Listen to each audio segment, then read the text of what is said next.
Hi folks, and welcome back to Quarantine According to Eddie. It's Sunday the 17th of May. It's about 10 to 4 at the moment. Beautiful sunny day. And we're approaching 2 months of quarantine now, which is, quite a long time. And it got me thinking that, I started making these videos 2 months-ish ago, according to the needs of people at that time.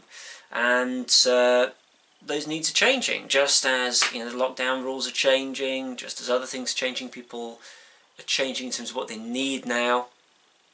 So I'm wondering, are these videos still relevant? Do I need to start changing the content up a bit? Do you want me to do things a little differently? And because I'll keep making them as long as you want them, but if you're not interested in them anymore, then I'm happy to bow out gracefully. Get in touch, let me know. But if you want them, I'll keep making them. So, sat here on this lovely sunny day and looking out into the world, I've been thinking about one of the really old arguments of philosophy, the design argument for the universe. Has the universe been designed or has it not? I'm not going to trot out all of that. We know what it is, right? Yeah, it's either God created it and the universe is so perfect that we can tell that from just looking at it, or the universe is not perfect, therefore an intelligent designer didn't create it. We all know this one.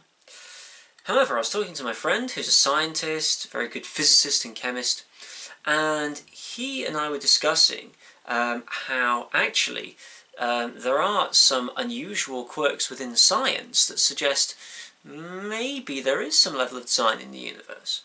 It's one of the reasons why actually when you get into deep cosmology there are a surprising number of people who believe in God out there. And his justification for this comes from something known as omega lambda. Now omega lambda is a function which expresses the ratio of energy in the universe to the amount of basically forces that hold it together, so gravity, electromagnetism, electrostatic forces.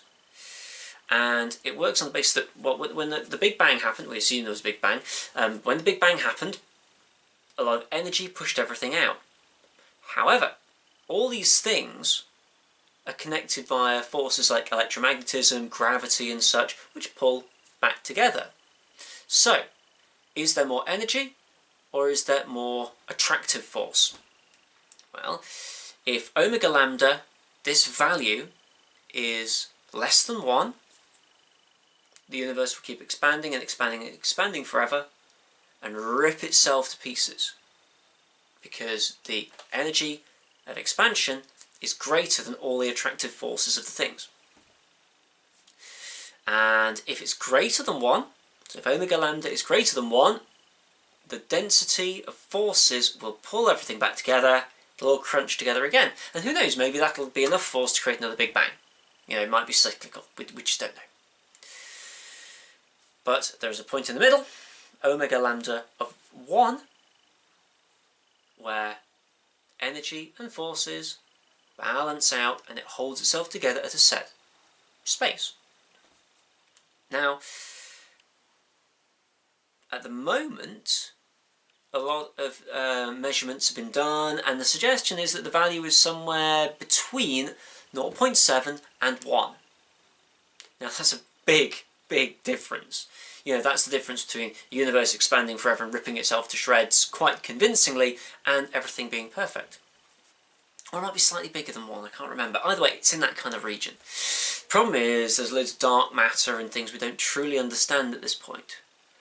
So it's difficult to measure.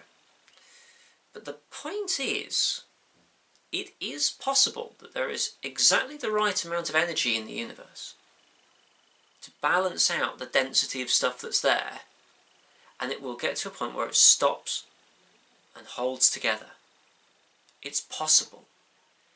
It's not guaranteed by any means, but it is possible. And if that's the case, that would be oddly coincidental, wouldn't it? So hopefully this little nugget has given you something to think about the relationship maybe as well between science and religion, which are always assumed to be polar opposites.